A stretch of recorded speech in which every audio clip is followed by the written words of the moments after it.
நடிகை வனிதா கோலிவுட்டில் சில படங்களில் நடித்திருக்கிறார். இதனையடுத்து பிக் பாஸ் நிகழ்ச்சியில் கலந்து கொண்டு ஃபேமஸ் ஆனார். அதனையடுத்து அவர் பிக் பாஸ் வனிதா என்றே அழைக்கப்படுகிறார். அவரது மகள் ஜோவிகா பிக் பாஸ் நிகழ்ச்சியின் 7வது சீசனில் கலந்து கொண்டார்.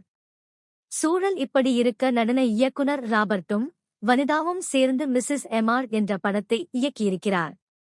இந்நிலையில் வனிதாவும் ஜோவிகாவும் ரஜினிகாந்தை சந்தித்திருக்கிறார்கள்.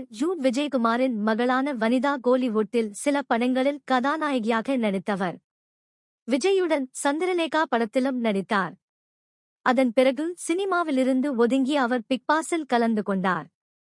பிக் பாஸ் வீட்டுக்குள் நுழைந்தால் கண்டிப்பாக தமிழ்நாட்டில் இருக்கும் அனைத்து வீடுகளிலும் பிரபல்யம் ஆகிவிடலாம் என்ற விதியின்படி வனிதாவும் தமிழ்நாடு முழுக்க மேலும் ஃபேமஸ் ஆனார். பிக் பாஸ் டைட்டிலை அவர் வெல்லாவிட்டாலும் போட்டியிலிருந்து வெளியேறிய பிறகு படவாய்ப்புகள் குவிந்து வருகின்றன. இதுவரை 17 படங்களில் நடித்திருப்பதாக கூறுகிறார். வனிதாவு பிக் பாஸுக்கு சென்று வந்த பிறகு அவர் வசந்தபாலனின் அநீதி படத்தில் நடித்தார். அந்த படம் ஓரளவு வரவேற்பை பெற்றது. அதனையடுத்து பிரசாந்த் ஹீரோவாக என்ட்ரி கொடுத்த அந்தகன் படத்தில் முக்கியமான ரோலை ஏற்றிருந்தார் வனிதா விஜயகுமார். மேலும் அவரது நடிப்பில் சில படங்கள் அடுத்தடுத்து வெளியாகவிருக்கின்றன.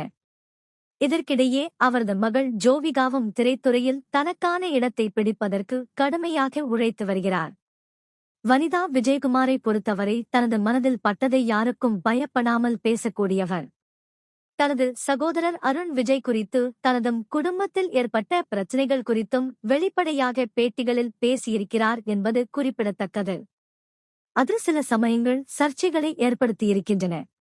அதே சமயம் அவர் அப்படி பேசுவதை பாராட்ட வேண்டும் என்றும் ஒரு தரப்பினர் ஆதரவும் தெரிவித்து வருகிறார்கள்.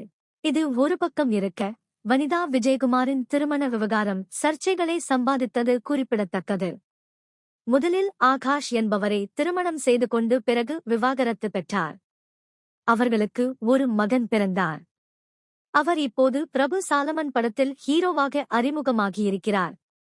அதற்கு ரஜினியும் வாழ்த்து தெரிவித்தது குறிப்பிடத்தக்கது. இதற்கிடையே ஆகாஷை பிரிந்த வனிதா அடுத்ததாக ராஜன் என்பவரை திருமணம் செய்தார். அதுவும் விவாகரத்தில் முடிந்தது. பிறகு நடன இயக்குனர் ராபர்ட்டுடன் பழக்கம் ஏற்பட்டதாக கூறப்பட்டது. கடைசியாக அவர் பீட்டர் பால் என்பவரை திருமணம் செய்து கொண்டார். ஆனால் அந்த திருமண வாழ்க்கையும் சரியாக இல்லாததால் அதிலிருந்து வெளியே வந்தார். வனிதாவின் மகள் ஜோவிகாவும் பிக் பாஸில் கலந்து கொண்டார். ஆனால் டைட்டில் வெல்ல முடியவில்லை. சூழல் இப்படி இருக்க ராபர்ட்டும் வனிதாவும் இருக்கும்படி திருமண அழைப்புதழ் ஃபார்மெட்டில் ஒரு புகைப்படம் வெளியானது. அதனையடுத்து அவர்களுக்கு திருமணம் என்று பேச்சுக்கள் எழுந்தன. ஏற்கனவே அவர்கள் லிவிங் டுகெதரில் இருந்ததால் கண்டிப்பாக திருமணம்தான் என்று பலரும் உறுதியோடு பேசினார்கள். ஆனால் அது மிஸ்ஸஸ் எம்ஆர் என்ற படத்தின் புரோமோஷனுக்காக வெளியானது பின்னர் தெரிய வந்தது.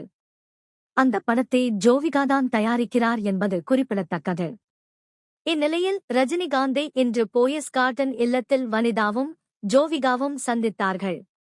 அப்போது படத்தின் ரிலீஸ் தேதியை ரஜினி வெளியிட்டார்.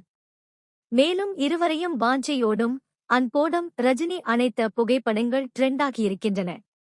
படமானது ஜூலை 4ஆம் தேதி வெளியாகவிருக்கிறது.